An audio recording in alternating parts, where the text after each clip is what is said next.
días a todos. Doy gracias al Señor de poder estar nuevamente acá. Cada día es obra de su gracia en nosotros. Misericordia, el amor del Señor. Nos levantamos, estamos en automático, pero solo el hecho de despertar, poder dar gracias en este día, estar juntos, es un gozo en mi corazón, es un privilegio. Con pena igual en el corazón, extrañando a nuestro pastor igual. Pero reflexionaba en estos días que creo que el Señor como iglesia nos está ayudando a crecer en el músculo de la oración, a orar los unos por los otros y a que sea una realidad práctica en nosotros, una realidad que gobierne nuestra vida. Porque una cosa es que sepamos lo que tenemos que hacer, pero otra cosa es muy diferente, es que vivamos la realidad de Dios en nuestra vida. Y esa es la oración que Pablo siempre hizo en sus cartas. Siempre oraba por las iglesias y oraba para que el entendimiento fuera alumbrado, pudieran comprender la verdad de Dios, y eso es lo que transforma la vida de nosotros como creyentes. Así que para mí, como les digo, es una honra poder estar esta mañana acá. Doy gracias al Señor por eso, que me haya considerado. Y estamos desarrollando la primera carta a los tesalonicenses, capítulo 4, del versículo 1 al versículo 12.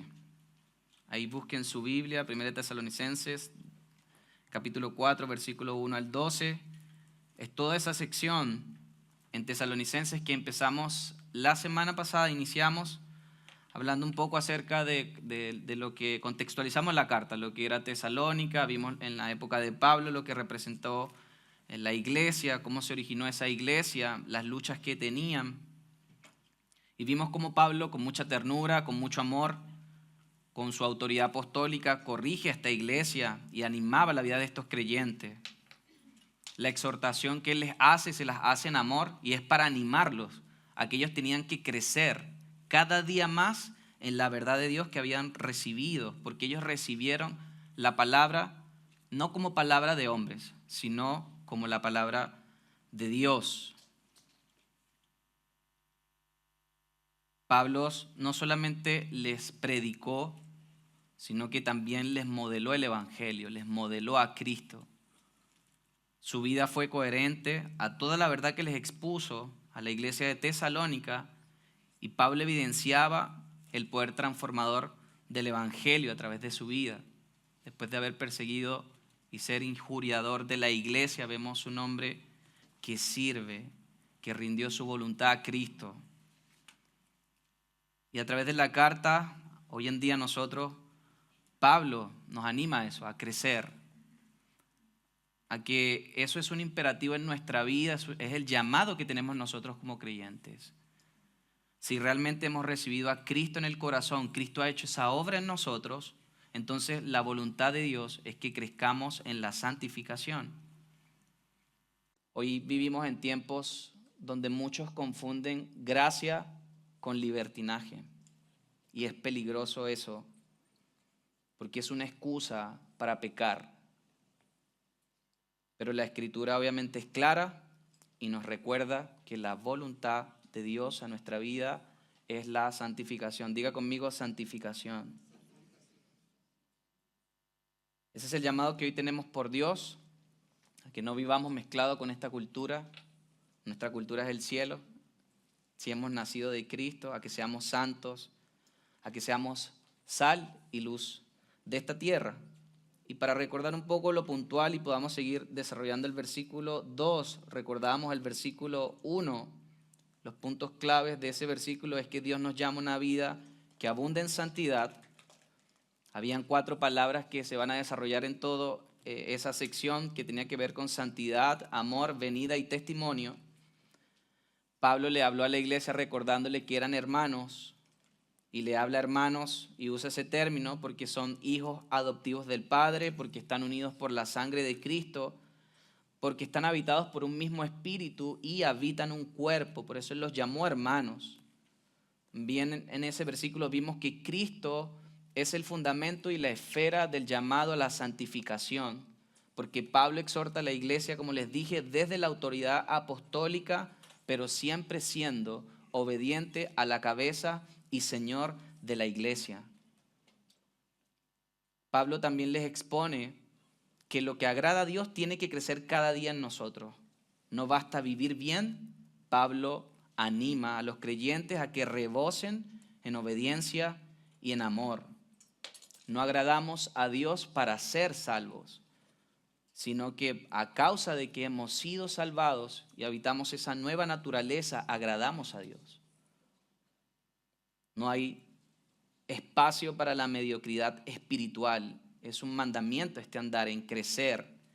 Y la santidad vimos que es dinámica, no es estática. No debería existir entre los creyentes estancamiento espiritual. El llamado es a crecer. Así que esta mañana pido al Señor que el Espíritu Santo abra nuestros ojos para ver la seriedad del llamado y también la gracia y el poder de Dios para que podamos vivirlo. Leemos la palabra del Señor. Vamos a leer del versículo 1 al versículo 3 para que tengamos en nuestra mente el texto. El título dice: La vida que agrada a Dios. ¿Lo tiene? Dice la Escritura en el nombre de nuestro Señor Jesucristo: Por lo demás, hermanos, os rogamos y exhortamos en el Señor Jesús que de la manera que aprendisteis de nosotros, como os conviene conduciros y agradar a Dios, así abundéis más y más. Versículo 2: Porque ya sabéis qué instrucciones os dimos por el Señor Jesús. Ese es el versículo que vamos a iniciar esta mañana. Señor, te damos gracias por tu palabra. Gracias por exponernos tu verdad, Señor. Mi oración constante delante de ti ha sido que tú alumbres esta palabra en nuestra vida para que te glorifiques en cada uno de nosotros, Señor. Santifícanos como tu iglesia por medio de la verdad, Señor. Permítenos por medio de tu gracia abrazar esta verdad con nuestro corazón, Señor. Y aquellos que no te conocen, que hoy puedan experimentar el poder transformador del Evangelio, Señor, por medio de la palabra predicada. Te damos la gloria y la honra en Cristo Jesús. Amén.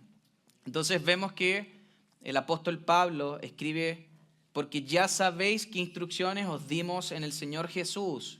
Y ese porque es un conectivo que está relacionado con el versículo anterior. Pablo les está diciendo la razón por la cual ellos deben abundar más y más, que es lo que resalta en el versículo 1, es lo que acaba de mencionarle. ¿Y cuál es esa razón? Pablo lo dice ahí: las instrucciones que dimos en el Señor Jesús. Pero es interesante el verbo de esa expresión, ya sabéis, porque en su original Pablo les está diciendo que no es algo nuevo, sino que es una reafirmación de lo que él ya les ha enseñado anteriormente. Esa palabra sabéis significa literalmente habéis conocido, y el verbo airosto, que implican que ya han comprendido en un punto pasado. Es algo que ya conocen muy bien. Entonces Pablo no le está dando una nueva instrucción, sino que Pablo les está diciendo y recordándole lo que ya ellos conocen y deben hacer. Y esa es nuestra vida como creyentes. Muchas veces sabemos mucha doctrina, pero es necesario exponernos a estos ámbitos porque Dios en misericordia y en amor nos va recordando su palabra una vez más, hasta que podamos abrazarla y podamos verla. Pablo le está diciendo a esos creyentes prácticamente: ustedes tienen que vivir a la altura del conocimiento que ya tienen, el conocimiento doctrinal verdadero. Ese conocimiento doctrinal tiene que conducirlos a ustedes a la obediencia práctica. Prácticamente también Pablo les está diciendo: la ignorancia no es una excusa, porque ya yo se los enseñé, se los modelé. Vemos claramente entonces que la Escritura, al referirse, y vemos que el texto va empezando a desarrollar lo que es la santificación, para nosotros como creyentes no es algo opcional, ni tampoco es una revelación reciente, sino que es una realidad fundamental y continua en nuestra vida. Si hoy nos encontramos en este estadio de la salvación, que es la santificación, una vez que hemos recibido al Señor, debemos avanzar en eso. En nuestra vida cristiana, hoy vemos que el problema muchas veces no es la falta de información, es la falta de obediencia. Hoy en día es la era donde tenemos más abundancia de información, contenido, riquezas que nos han dejado hombres piadosos, y Dios en amor, en su providencia, ha permitido para que nosotros podamos crecer por esos dones que Dios ha dado a la iglesia. No tenemos excusas. Tenemos una biblioteca acá llena de muchos libros, tomas, tenemos sermones, estudios, conferencias, podcasts, videos de YouTube. Hay tanto material, hay tanto por qué aprender, y el déficit en nosotros está en nuestra obediencia. Y muchas veces eso pasa por lo que cantamos en la última canción. Sé que no es casualidad, sé que es parte de su providencia, y es porque tenemos la mirada puesta en otras cosas que no son las cosas eternas. Amado, cuando cantamos nada deseo fuera de ti, es que el Señor es todo, lo único, lo primero y todo en nuestra vida. Pero nuestra alma muchas veces es adúltera porque no tiene los ojos puestos en el Señor. Y Pablo, la idea es eso, él les está diciendo con esa expresión, es que caminen en lo que ya ustedes conocen. El problema no es la información, el problema es la aplicación. Y recuerden que en ese contexto no habían Biblias. Pablo modeló el Evangelio. Ellos tenían que recordar lo que Pablo les había dicho. Y la Escritura también, cuando vemos en el Nuevo Testamento, en Santiago 1:22, dice: pero sed hacedores de la palabra y no tan solo oidores, engañando a vosotros mismos. Y Santiago deja claro ese punto, que el autoengaño empieza a ocurrir en nuestra vida cuando hay conocimiento pero sin obediencia. Creemos que estamos creciendo en santidad porque tenemos un mayor conocimiento o riqueza teológica, que es bueno, es necesario, es la materia prima para que el Espíritu Santo pueda obrar en nuestra vida y alumbrar nuestro entendimiento, pero no lo es todo. Hay un trecho todavía entre el conocimiento y la expresión de esa verdad, y es la obra que va haciendo el Espíritu en nuestros corazones para que podamos vivir gobernados por la verdad. En Juan 13:17 el Señor dijo: si sabéis estas cosas, bienaventurados seréis si las hiciereis. Y la bendición no está entonces solamente en el saber, sino en el hacer. Jesús está conectando el conocimiento con la obediencia como el camino a la bienaventuranza. Ve esa relación que hay entre conocimiento, obediencia. Eso es lo que Pablo está animando a estos creyentes. Lo que ustedes saben tiene que conducirlos a eso, a llevar una vida de obediencia. Ahora, hay cosas que considerar dentro de esa obediencia. Como les decía, hoy tenemos tantos recursos, pero nuestra generación está muy distraída. Vivimos en distracción y la distracción apaga nuestra obediencia. Porque no siempre es mal en sí misma. A veces pueden ser con cosas legítimas como el trabajo, estudios, familias, porque tenemos excusa para todo. El problema está cuando esas cosas se convierten en ídolos para el corazón y nos roban el enfoque de donde tenemos que tener la visión, que es Cristo. Jesús, en la parábola del sembrador, yo la mencioné la semana pasada en Mateo 13:22, él dice: el que fue sembrado entre espinos, este es el que oye la palabra, pero el afán del siglo y el engaño de las riquezas ahogan la palabra y se hace infructuosa. La palabra fue oída, la palabra fue hablada. El problema es que la palabra no fue obedecida, no dio fruto por la tierra que era. Así que Hebreos 2:1 nos advierte y nos anima: por tanto es necesario que con más diligencia atendamos a las cosas que hemos oído, no sea que nos deslicemos. No basta con saber, hay que prestar atención, hay que luchar contra la distracción y poner el corazón en las cosas que ya conocemos de Dios. Necesitamos recordar todo lo que se nos ha expuesto. Por eso, cuando meditaba en esta expresión, yo creo, hermanos, que no necesitamos un nuevo sermón. Necesitamos es aplicar el sermón que hemos escuchado. Eso es lo que necesitamos. Porque muchas veces venimos con comezón de oír lo nuevo. Queremos escuchar a ver qué nuevo me hablan, qué es lo fresco de hoy. Pero ese no es el problema. La palabra siempre está siendo hablada y predicada. El problema está en que necesitamos escuchar más y vivirlo más. Tal vez no necesitamos un nuevo versículo, sino aplicar el que nos memorizamos. Y esto nos muestra que la santificación no es un cúmulo de información. La santificación es un camino a la obediencia progresiva. Con eso tiene que ver la santificación. Por eso Pablo les dice, ya sabéis, eso es lo que significa esa expresión. Ahora en el versículo, si seguimos viendo y leyendo, él dice, porque ya sabéis qué instrucciones os dimos por el Señor Jesús. ¿Qué es lo que saben ellos? Ahí está esa palabra, instrucciones. Y esa palabra viene del griego parangelias. Y tiene que ver con un término militar que significa órdenes o directrices. Tal cual como en este caso un superior militar se los da a sus subordinados.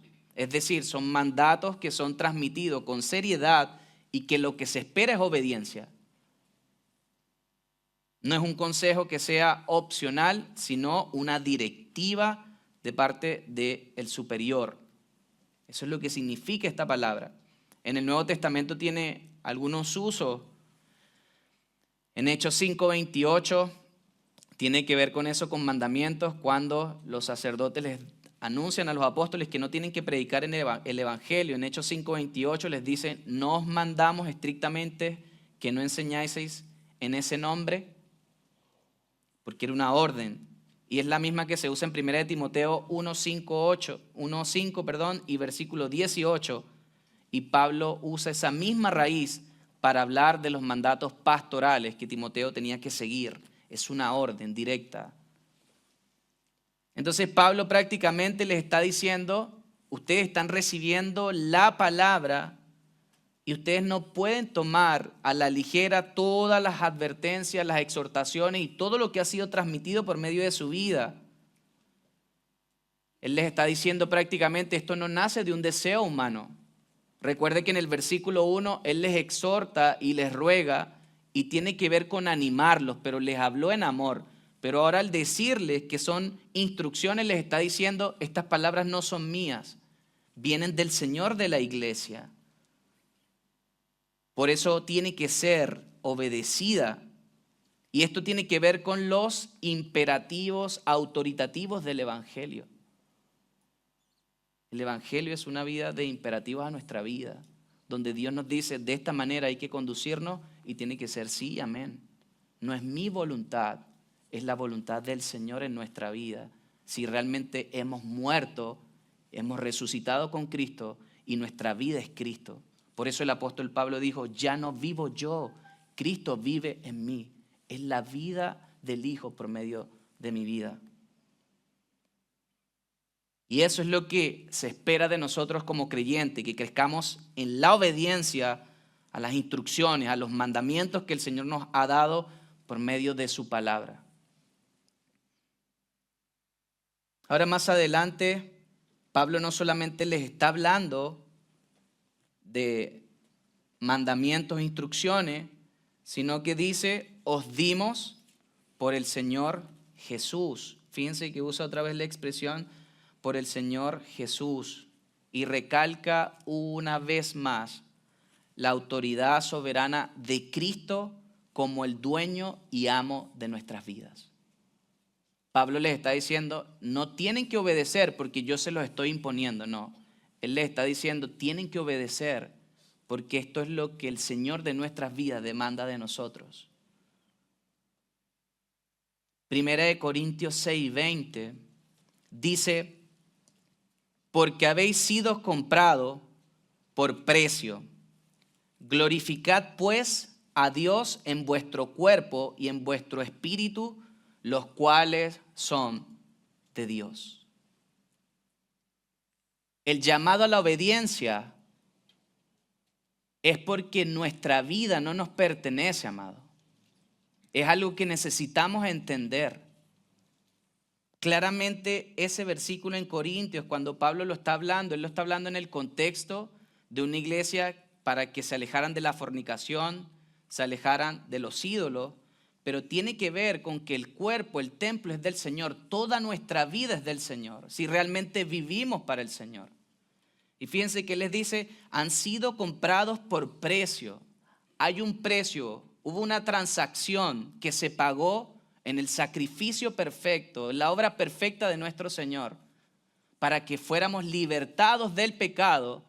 Y nosotros lo que hicimos fue cambiar de amo. Éramos esclavos del pecado, ahora somos esclavos de la justicia y siervos por amor a lo que Cristo hizo por nosotros, que somos pecadores redimidos. Por eso le debemos nuestra vida a Él.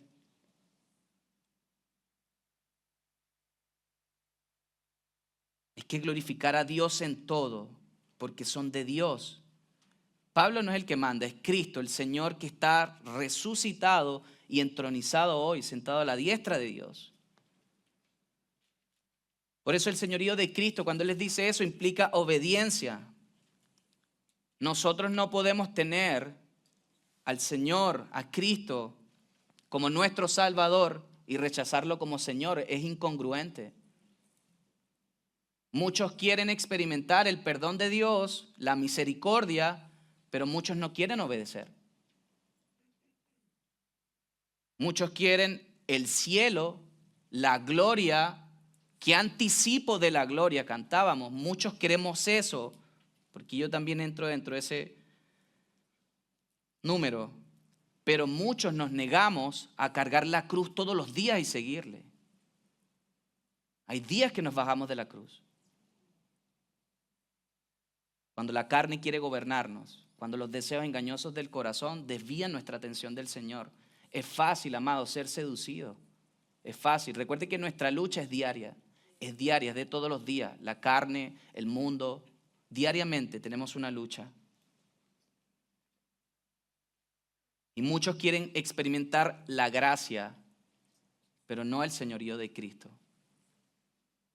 Y la escritura es clara cuando el Señor dice en Lucas 6:46, el Señor les dijo, ¿por qué me llamáis Señor, Señor, y no hacéis lo que yo digo?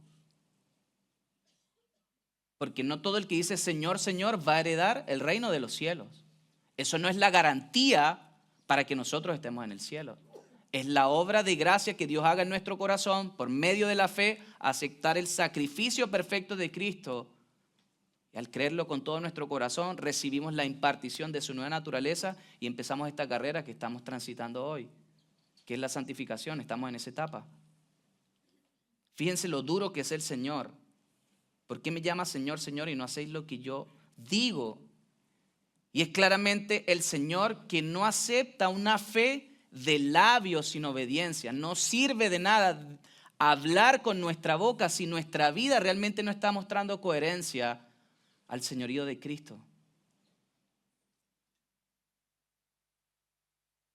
Una de las evidencias y marcas de que hemos sido salvados por el Señor, a medida que vamos creciendo en entendimiento, es que vivimos sometidos a su señorío, a su palabra. Juan Calvino, el reformador de Ginebra, dijo lo siguiente: la verdadera fe no descansa sino en obediencia completa al dominio de Cristo. La verdadera fe no descansa sino en obediencia completa al dominio de Cristo. Y esto respalda también este versículo, la doctrina de inspiración apostólica, lo que los apóstoles hablaron, la palabra inspirada por Dios, que no es una mera opinión humana, sino la palabra de Cristo por medio del Espíritu Santo. Y es un texto que conocemos todos muy bien, 1 Timoteo 3:16.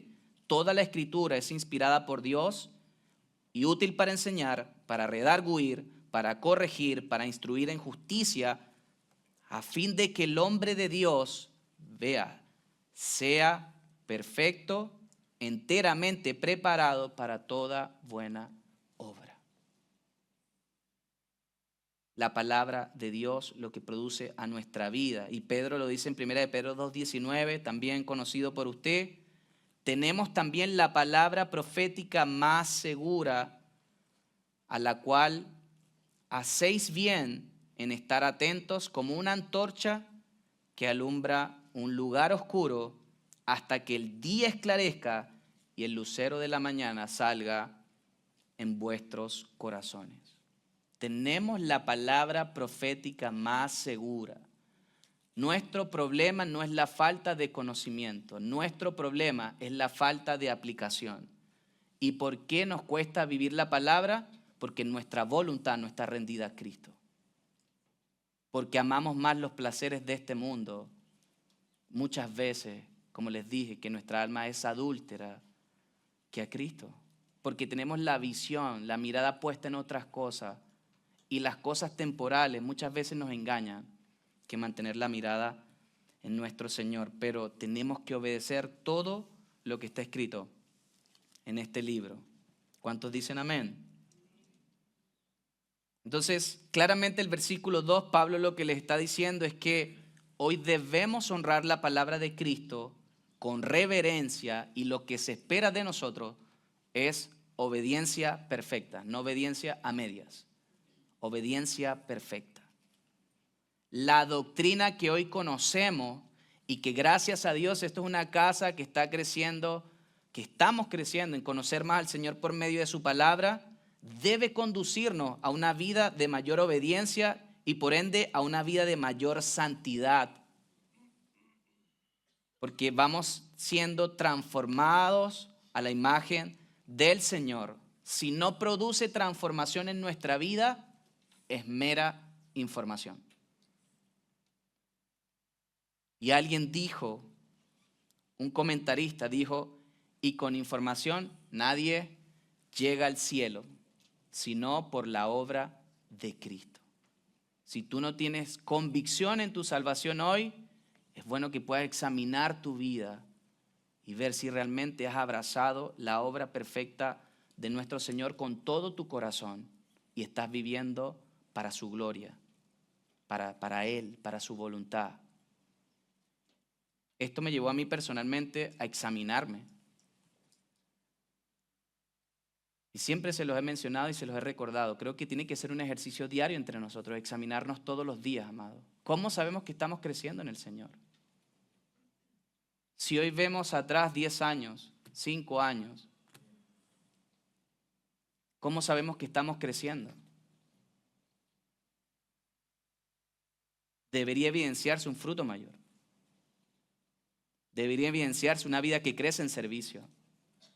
Debería evidenciarse no solo venir 10, 15 años al mismo lugar y sentarme en la misma silla y no pasa nada. Eso me debería preocupar.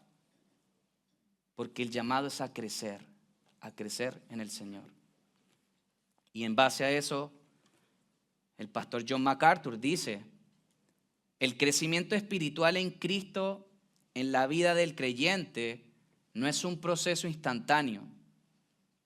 Es un compromiso que adquiere el creyente al ser trasladado de tinieblas a luz admirable por la obra de Cristo. Cada día buscamos parecernos más a nuestro Señor y Salvador. Y los tesalonicenses iban por el camino de la santificación. Y Pablo lo que está es animándolos a que sigan cada día de sus vidas. Les anima a que tengan una mentalidad paciente y determinada como un corredor de distancias largas. Como más adelante le diría a los corintios en 1 Corintios 9, 24 al 27. Y cita, ¿no sabéis que los que corren en el estadio, todos a la verdad corren, pero uno solo se lleva el premio. Corred de tal manera que lo obtengáis. Todo aquel que lucha, de todo se abstiene. Ellos a la verdad para recibir una corona corruptible, pero nosotros una incorruptible. Versículo 26. Así que yo de esta manera corro, no como a la aventura, de esta manera peleo, no como quien golpea el aire, sino que golpeo mi cuerpo y lo pongo en servidumbre, no sea que habiendo sido heraldo para otros, yo mismo venga a ser descalificado. Y eso es claramente lo que vamos a desarrollar en el próximo versículo, que nos va a llevar a expandir un poco más lo que es la santificación. Fíjese el versículo 3. Dice, pues la voluntad de Dios es vuestra santificación, que os apartéis de fornicación. Recuerde que cuando Pablo les está hablando esto, le está hablando a una iglesia en el contexto del primer siglo, una iglesia donde Tesalónica era una metrópolis, una ciudad multiculturalmente rica, habían judíos, griegos, paganos, había culto a dioses, al emperador, habían cultos que se daban donde las prostitutas eran cultos hacia esos dioses, y él por eso les está hablando acerca de la santificación en cuanto al cuerpo, a lo sexual. Por eso les dice que se aparten de fornicación en la parte B del versículo. Pero nos vamos a centrar en la parte A, donde dice, pues la voluntad de Dios es vuestra santificación. Esa palabra voluntad quiere decir en su original lo que se desea, lo que se designa o lo que se quiere.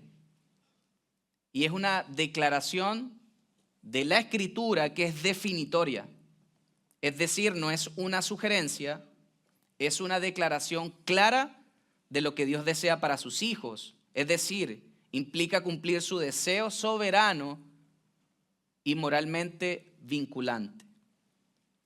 Por la Escritura nosotros sabemos que cuando hablamos de la voluntad de Dios, es aquello que Él desea para su pueblo como expresión de su carácter santo, que es su atributo más glorioso de Dios. Por eso en la visión de Isaías declaran santo, santo, santo.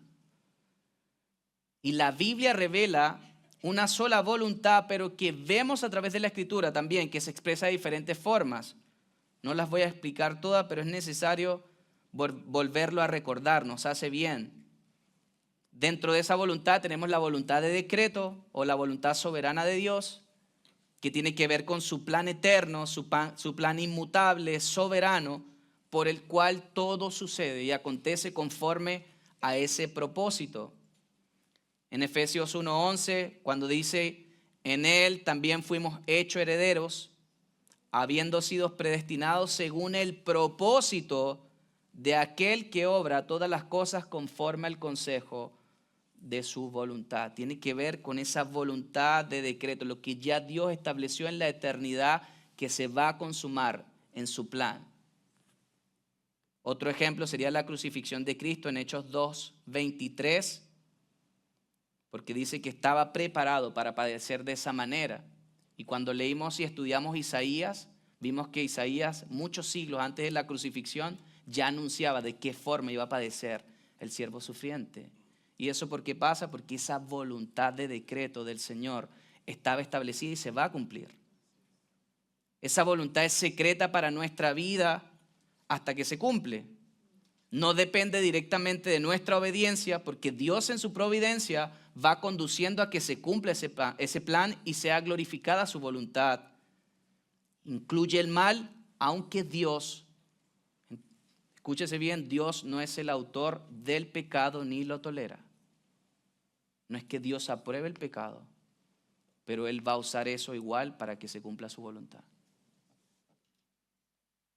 Voluntad de decreto. La segunda voluntad que vemos en la Escritura es la voluntad de disposición, que refleja lo que agrada y deleita a Dios. Aun cuando Él establece un decreto en su soberanía, hay otras cosas en las cuales Él se deleita. Por ejemplo, Ezequiel 33:11, cuando el Señor dice, no quiero la muerte del impío, sino que se vuelva el impío de su camino y viva. Vemos cómo es Dios en su atributo compasivo, bondadoso, benigno. Vemos ese corazón compasivo de Dios.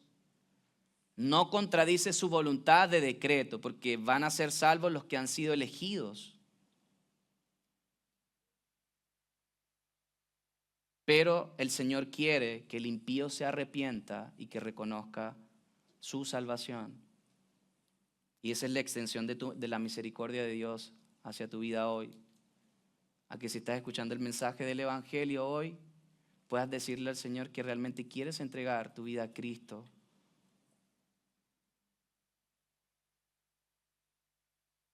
Y la tercera es la voluntad de precepto revelada, que es la verdad de Dios, su palabra revelada. Nos muestra cómo debemos conducirnos, qué es bueno, qué es agradable y qué es justo a los ojos de Dios.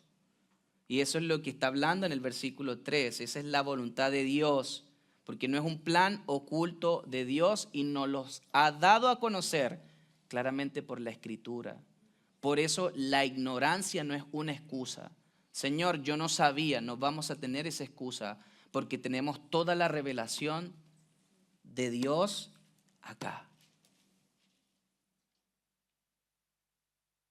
Y esta expresión también nos recuerda, al hablar de la voluntad de Dios, que la vida cristiana no se basa en nuestros deseos, en nuestras preferencias, sino en un orden divino que es revelado y expresado tanto en afirmaciones y prohibiciones que están establecidos en su palabra. Fíjese bien, no tiene que ver con nuestros deseos y preferencias, sino con un orden divino revelado. ¿Por qué vivimos la palabra? Porque es la forma como Cristo gobierna a su iglesia. Es la voluntad de Dios establecido ahí. Y es el mandato a nuestra vida conducirnos de esa manera, porque no nos pertenecemos a nosotros, como ya vimos. Pertenecemos a Cristo. También cuando vemos la escritura, voluntad de Dios, hay varios versículos que mencionan la voluntad de Dios. Yo les voy a mencionar algunos.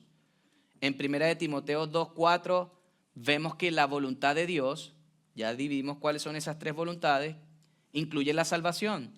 Y en 1 Timoteo 2:4 Dios quiere que todos los hombres sean salvos y vengan al conocimiento de la verdad. Voluntad de disposición. En esa voluntad de Dios también la Escritura en Romanos 12, versículo 1 y 2, Dios nos lleva al sacrificio individual, una vida en renovación constante, en entendimiento, para saber la voluntad de Dios. También vemos que la voluntad de Dios es la llenura del Espíritu en el creyente. Efesios 5:18.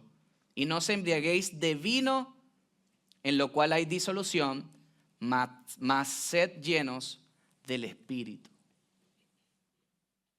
Y esto tiene que ver con una vida que es gobernada por la vida del Espíritu. Lo que Pablo le dijo a los Gálatas: si vivís en el Espíritu, andad en el Espíritu. No es que nos va a llenar el Espíritu a medida como que se va llenando un vaso. No se trata de eso. Es que cada día sean más gobernados por la verdad de Dios.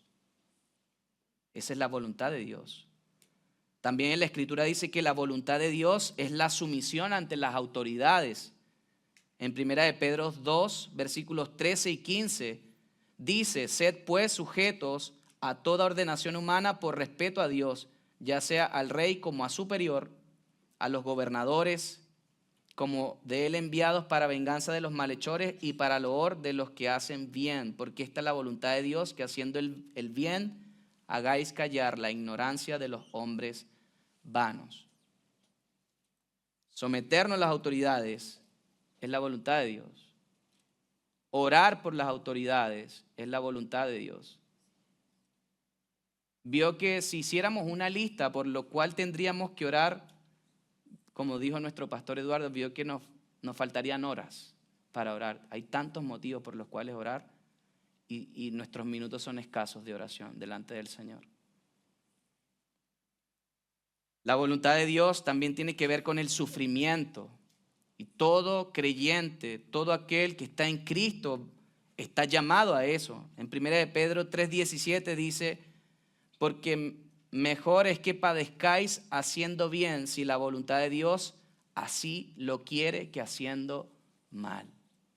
El padecer es parte de la voluntad de Dios. Muchas veces, y muchos de los puritanos y reformadores dijeron que era un medio de gracia también para santificar la vida del hombre.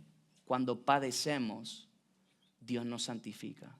Dios nos santifica por medio de su palabra, nos habla por palabra, pero también nos habla sin palabra, y es su providencia obrando en nuestra vida.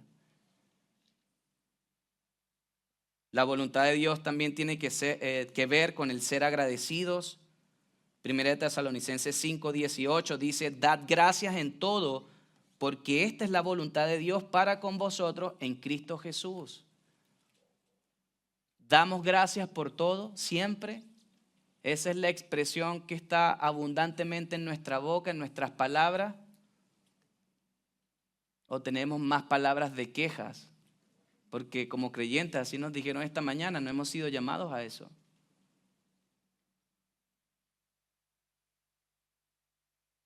La voluntad de Dios también es la paciencia perseverante. Hebreos 10:36 dice, porque la paciencia os es necesaria para que habiendo hecho la voluntad de Dios, obtengáis la promesa. Y la paciencia, un fruto del Espíritu. Desarrollar carácter de Cristo. Ahí lee algunos versículos para que pueda desarrollarlos luego, si así lo desea en casa. ¿Cuál es la voluntad de Dios para nuestra vida? Y esta voluntad que está expresada acá, que es clara en la Escritura, es vuestra santificación. Llegamos. Esa palabra santificación en el griego, agiasmos, significa consagración, separación del pecado para Dios y progresiva transformación moral. En el Nuevo Testamento, en el sentido básico del término, viendo la Escritura, algunos versículos, habla de eso, habla de la separación para Dios. Eso está en 1 de Pedro 1:2, cuando dice elegidos según la presencia de Dios Padre en santificación del Espíritu para obedecer y ser rociados con la sangre de Jesucristo. Fuimos elegidos en santificación del Espíritu. Tiene que ver con eso. Fuimos separados para Dios. Tiene que ver también con el estado que resulta, la conducta de parte de aquellos que han sido separados. Romanos 6:19, Romanos 6:22, nuestro pastor nos ha hablado bastante de esto.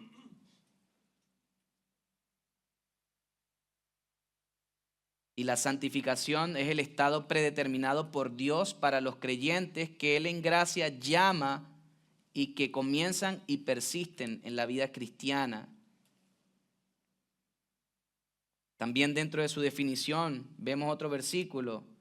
La santificación es aquella relación con Dios en la que entran los hombres por la fe en Cristo. Hechos 26:18. Cuando fuimos trasladados de tinieblas a luz admirable y recibimos la vida eterna. ¿Y cuál es la vida eterna? Conocer más al Señor. Es una relación con Dios. ¿Cómo está nuestra relación con Dios? Ocasional, de dependencia, diaria, en nuestra mayor necesidad. Ahora, viendo un poco el Nuevo Testamento, en nuestra herencia de los reformadores, el Catecismo Menor de Westminster, en la pregunta 35, nos arroja un poco de más luz acerca de lo que es la santificación. Y fíjese lo que dice. Los reformadores, grandes teólogos, hombres de Dios, escribieron lo siguiente.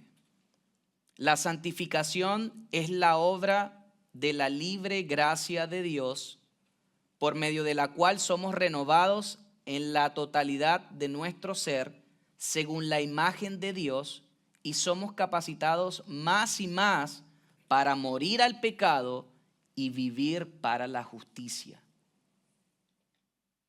Y fíjese en esa definición con tanta riqueza, en pocas palabras, que lo primero que dice es que es una obra de la libre gracia de Dios.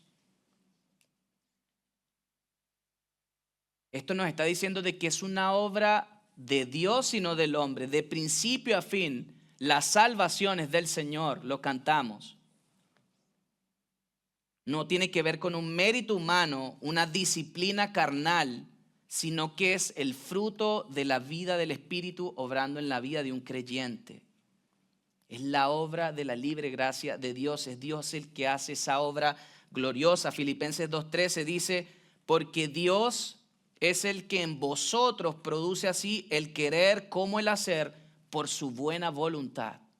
¿Quién produce el querer como el hacer? Dios en nosotros. Él inicia esa obra. Y fíjense en la carta de Tesalonicenses, más adelante en el capítulo 5:23, 1 Tesalonicenses 5:23 dice, y el mismo Dios de paz os santifique por completo y todo vuestro ser, espíritu, alma y cuerpo, sea guardado irreprensible para la venida de nuestro Señor Jesucristo. El Dios de paz os santifique por completo. ¿Lo ve cómo declara la Escritura? Es una obra de la libre gracia de Dios. Es Dios obrando en nosotros por medio de su Espíritu. Fluye de la gracia soberana. No comienza en nuestra fuerza, sino en la voluntad y en el poder de Dios. Y esto para liberarnos a nosotros mismos de la autojusticia, que es lo que Jesús condenó en los fariseos. Y nosotros aprendamos a ser dependientes y reverentes del Señor. Lo segundo que vemos en esa definición del Catecismo Menor de Westminster es que somos renovados en la totalidad de nuestro ser según la imagen de Dios. Hay una renovación, hay un crecimiento. No es una mejora superficial. No es porque vengo de traje que estoy más santificado. No tiene que ver con eso. Es una transformación interior, en el ser interior, y es progresiva. Y es Dios restaurando esa imagen en nosotros que fue distorsionada por el pecado. Recuerde que cuando nosotros nacemos en Cristo, nueva criatura somos en Él. Empezamos a vivir la vida de Dios porque se nos imparte una nueva naturaleza. Y esa nueva naturaleza es como un bebé, nace y tiene que crecer. Cuando Pedro les dice, desead como niños la leche espiritual no adulterada, es porque vamos conociendo la verdad de Dios y nos va edificando, vamos creciendo, vamos tomando más fundamento y eso se va reflejando en nuestra vida. Y eso se va evidenciando en nuestra conducta, en nuestras decisiones, en nuestras relaciones, en todo lo que hacemos. ¿Cómo sabemos que estamos creciendo, que estamos siendo santificados? Lo que le dije anteriormente, si usted evalúa su vida hace un año, ¿cómo ha crecido en Cristo? ¿Cuál es el fruto que está dando hoy para el Señor?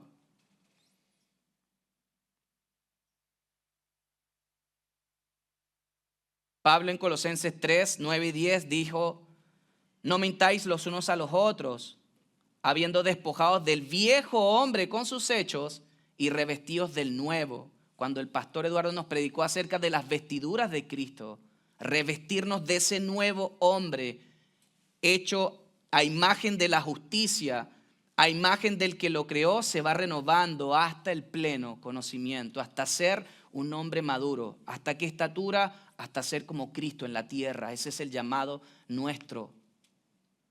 Amado, esto necesitamos entenderlo. El llamado en nuestra vida no es tener más empresas. El llamado en nuestra vida no es hacer más dinero. El llamado en nuestra vida no es viajar más. No tiene que ver con esas cosas. Tiene que ver con que Cristo sea visible en la iglesia y sea la expresión de Cristo en todo lo que hagamos. Necesitamos crecer en eso. Hay áreas en nuestra vida que ni siquiera evidencian a Cristo y que el Señor nos ayude a verlo. Nuestros pensamientos, nuestros deseos, afectos, voluntad, todo tiene que ser renovado. Porque recuerde que estamos en un crecimiento constante. Y en esa renovación, recuerde que Dios no está haciendo mejor al viejo hombre. El viejo hombre muere para que viva el nuevo hombre, que es la vida espiritual de Cristo en nosotros. Dios no vino a mejorar el viejo hombre. Y lo tercero que dice es que capacitados más y más para morir al pecado y para vivir en justicia. La santificación tiene una doble dirección, una doble vía. Hay una mortificación, que es que morimos diariamente al pecado, y hay una vivificación, que es que vivimos para Dios, crecemos en el fruto del Espíritu. Son ambas. No solo dejamos de hacer lo malo, sino que empezamos a practicar lo que es bueno. Romanos 6:11, así también vosotros considerados muertos al pecado, pero vivos para Dios en Cristo Jesús nuestro Señor. Tenemos que morir en nuestros pecados. No podemos seguir repitiendo los mismos pecados que venimos arrastrando de hace años. No podemos. ¿Y sabe por qué no salimos de ese estadio? Porque nos falta oración, porque nos falta tiempo en la palabra, porque nos falta tiempo en los medios de gracia, porque nos falta rogar de rodillas al Señor para que su gracia nos fortalezca y nos haga salir de esos vestigios de pecado que quedan en nosotros del viejo hombre. Pedro les dice en 1 de Pedro 4:2, para no vivir el tiempo que resta en la carne. Y la carne tiene que ver con esa vieja naturaleza. Y dice, conforme a las concupiscencias de los hombres, sino conforme a la voluntad de Dios. La mortificación al pecado tiene que ser todos los días en nuestra vida. Todos los días en nuestra vida.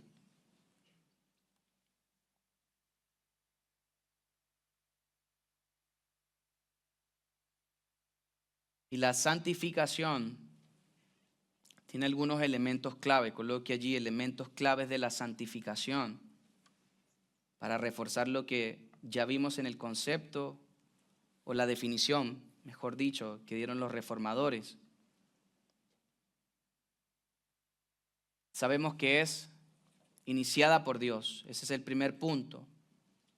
Filipenses 1:6, estando persuadidos de esto, del que comenzó en vosotros la buena obra, la perfeccionará hasta el día de Jesucristo. El que comenzó en vosotros. Él empezó esta obra gloriosa en nuestra vida que nació en la eternidad pasada. Él nos predestinó, Él nos eligió, Él nos llamó, Él nos regeneró. Él nos dio la fe para creer en Él y para que podamos conocerle. Qué glorioso es la obra de Cristo. Por eso la santificación no empieza en el hombre, sino en Dios. Tiene que quedar eso claro. Es una obra del Señor. Es una obra, los teólogos la llaman monérgica. Y quiere decir que inicia solo en Dios y termina en Dios. Y eso nos lleva a descansar en la esperanza de que Dios no nos abandona, amados. Él empezó una obra en nosotros y el crecimiento cristiano no es una línea ascendente de esta manera. Si hiciéramos una gráfica, creo que sería algo que parecía la gráfica de Bitcoin. ¿Has visto las gráficas del Bitcoin? Que tienen como puntos, baja, sube. Yo creo que así es el transitar cristiano. Vamos teniendo quizás algunos momentos, pero siempre tiene que ir en su vida. ¿Por qué? Porque eso nos da la esperanza de que el que nos llamó va a completar esa obra en nosotros. Si hemos caído, Él nos levanta y Él nos va a seguir perfeccionando, pero tenemos que arrepentirnos, no volver a nuestros pecados, para que la gracia de Dios pueda fortalecernos, animarnos y seguir creciendo. Por eso esa obra es iniciada por Dios. El segundo punto es que es progresiva, no es instantánea. Segunda de Pedro 3:18 dice: antes bien, creced en la gracia y en el conocimiento de nuestro Señor y Salvador, Jesucristo. Y así como leímos el comentario del pastor John MacArthur, la santificación no es un acto inmediato. Si fuera así, cuando heredamos la salvación, partiríamos con el Señor de una vez. La razón de estar acá es ese proceso en nosotros. Por eso es una obra de crecimiento diario por medio de los medios de gracia. Martín Lutero dijo una expresión que es, voy a tratar de leerla, dice simul justus et peccator, que significa al mismo tiempo justo y pecador, lo cual implica una lucha y crecimiento continuo. Y eso es lo que tiene que ver con ese crecimiento que es progresivo. Es una lucha y crecimiento continuo. Y eso es otra marca de la santificación en nuestra vida, que estamos luchando contra el pecado todos los días, porque nos acecha todos los días en nuestra alma. Esto nos libra del perfeccionismo, de la justicia propia y también del desaliento. El creyente maduro no es el que no lucha, sino el que persevera en medio de la lucha. El llamado, iglesia, es a perseverar. Lo tercero es que esto es una obra del Espíritu Santo. Gálatas 5, del 16 al 25, no lo voy a leer por tiempo, pero ahí es cuando dice Pablo: andad en el Espíritu y no satisfagáis los deseos de la carne, y empieza a hablar de los frutos de la carne y luego de los frutos del Espíritu. Léalo en casa. Gálatas 5, 16 al 25. Y es que al recibir la vida de Cristo, el Espíritu Santo que mora en el creyente, que es el templo del Espíritu, produce frutos que evidencian una vida que es consagrada totalmente para Dios. Hay una evidencia, hay una convicción de pecado para que podamos vivir en obediencia. La vida del Espíritu es una marca clara en el creyente que ha sido regenerado. ¿Cómo tenemos que andar? En el Espíritu. Yo en estos días conversaba eso con mi esposa. Yo le decía, se nos olvida. Porque a veces andamos más en la carne que realmente en el Espíritu. Andamos más en el viejo hombre, damos respuestas, reaccionamos desde el viejo hombre y no realmente desde el fruto del Espíritu. Y la vida de nuestro Señor es el mejor ejemplo. Que fue a la cruz, no abrió su boca. Que fue maltratado, lacerado, no abrió su boca para cumplir la voluntad de Dios. Lo cuarto es que esta santificación, cuando hablamos de la santificación progresiva, que lo vamos a desarrollar más adelante, requiere una cooperación. Romanos 8:13 dice: porque si vivís conforme a la carne moriréis, mas si por el Espíritu hacéis morir las obras de la carne, viviréis. ¿Y esto qué es lo que está diciendo? Esto genera mucha confusión a veces. Dios es el que hace la salvación de principio a fin, sí, pero la gracia no anula la responsabilidad humana. La gracia no anula la responsabilidad humana. Aunque Dios es el que obra en nosotros, Él espera que respondamos activamente en obediencia a lo que hemos conocido. ¿Cómo respondo en obediencia? Me congrego con los creyentes, soy expuesto a la palabra, oro corporativamente con los creyentes porque es un medio de gracia para santificación corporativo, oro en mi casa, oro con mi familia, tengo materiales de estudio. La gracia no anula la responsabilidad humana. Y en eso es donde se produce la sinergia. No es que Dios espere o nos obligue, pero el Espíritu Santo nos va a impulsar a obrar siempre en justicia y en verdad, porque Él empieza esa obra en nosotros al colocar el querer y el hacer y espera que respondamos activamente en obediencia. Por eso incluye un esfuerzo consciente, y me gustó mucho esta expresión que usan los reformadores: disciplinas espirituales. Crecemos en eso, en disciplinas espirituales. Y la santificación, ahí tiene que ver nuestra cooperación con el Espíritu, en disciplina espiritual. Tenemos que ser disciplinados para la oración. Amados, necesitamos ser disciplinados en muchas áreas de nuestra vida, pero en los medios de gracia creo que es la más urgente y la número uno.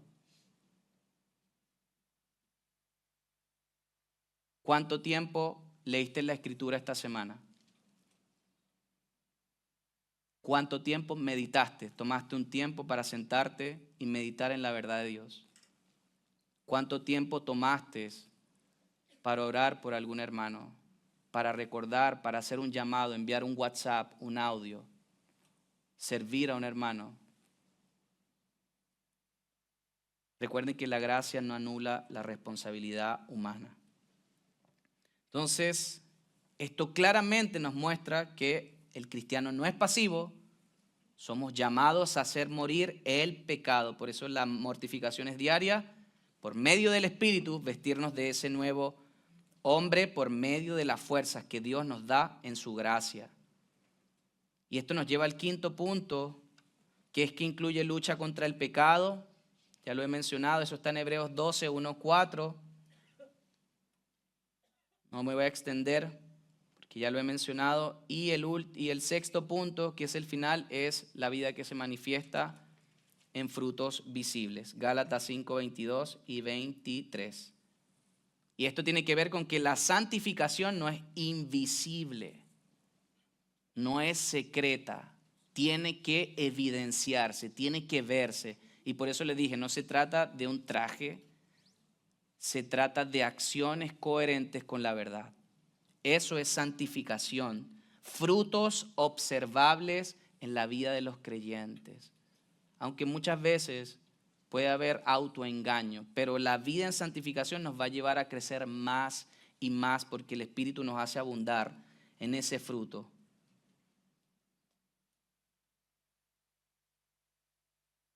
En Mateo 7:20 el Señor dijo: por sus frutos los conoceréis. El mundo necesita ver a Cristo en cada uno de nosotros, en nuestros trabajos, en nuestros institutos, en nuestros hogares, en todo lugar donde nos desarrollamos, necesitan ver a Cristo en nosotros. Ese es el llamado.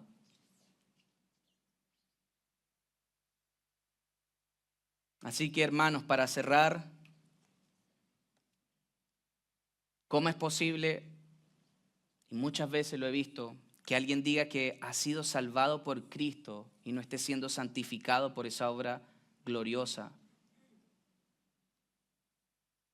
¿Cómo es posible muchas veces que decimos que estamos bajo su gracia y nos jactamos de la salvación, pero en el secreto estamos viviendo en las obras de la carne?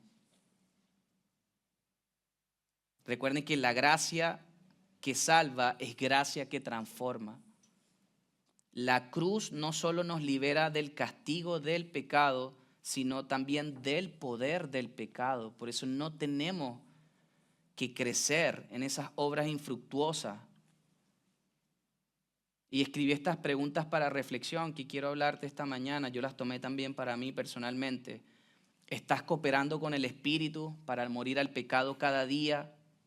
¿Estás buscando vivir en obediencia, en pureza, en amor, en dominio propio?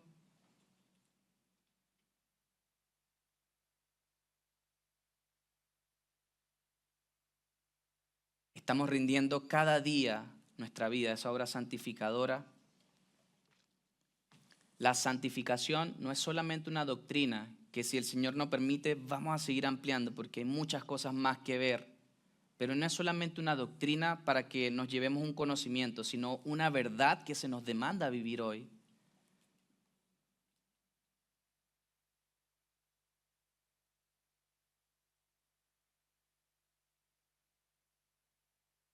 Así que recuerda, La santificación es una lucha. Si estás hoy en guerra con el pecado, alaba a Dios. Esa lucha evidencia una vida espiritual. No es una señal de condenación, sino de que has sido regenerado.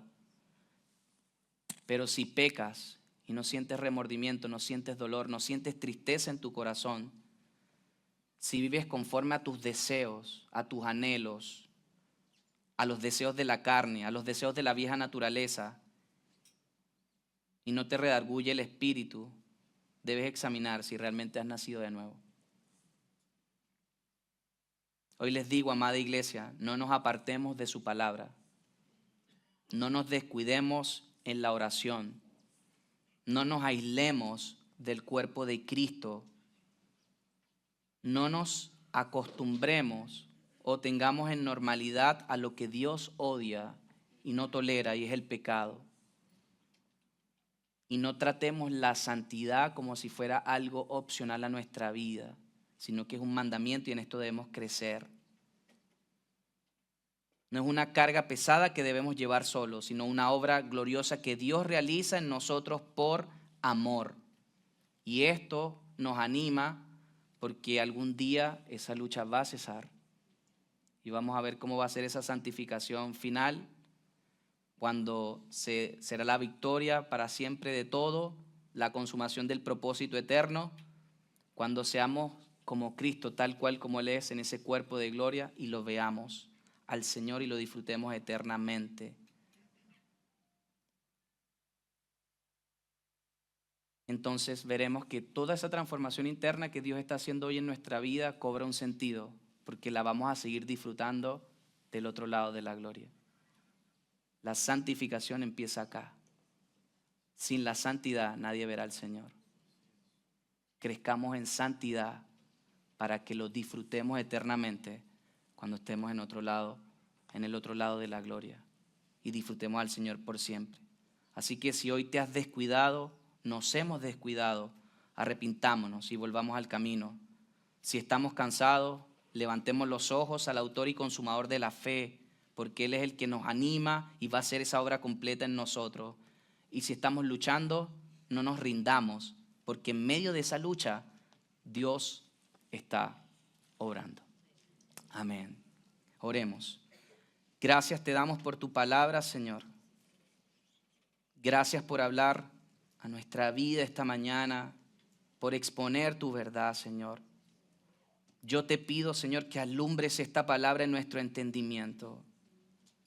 Yo te pido, Señor, que tu Espíritu, Señor, nos haga comprender esta verdad, Señor. Que nos redarguya, Señor, en esas áreas donde todavía evidenciamos frutos del viejo hombre, Señor. Ayúdanos a abrazar tu verdad, Señor. Santifícanos por medio de tu palabra.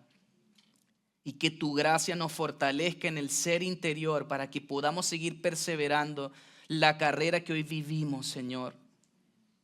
Que tu gracia nos fortalezca para enfrentar las dificultades, las luchas contra el pecado, las adversidades, todo lo que podemos vivir, Señor, en nuestro caminar en esta tierra. Y anima el corazón de cada creyente, de cada hermano, Señor, para que pueda ver la santidad no como una opción, sino como la demanda, lo que tú esperas hoy de nosotros, la medida que esperas de nosotros, Señor. Gracias, Dios, porque eres paciente, porque eres bondadoso, porque eres misericordioso, Señor. Y sobre aquellos, Señor, que no han experimentado la obra regeneradora, hazla en sus corazones. Seguimos rogando para que tú te glorifiques en esta casa como el Dios de la salvación, que es tuya, porque solo para ti es la gloria. Te damos gracias en Cristo Jesús. Amén.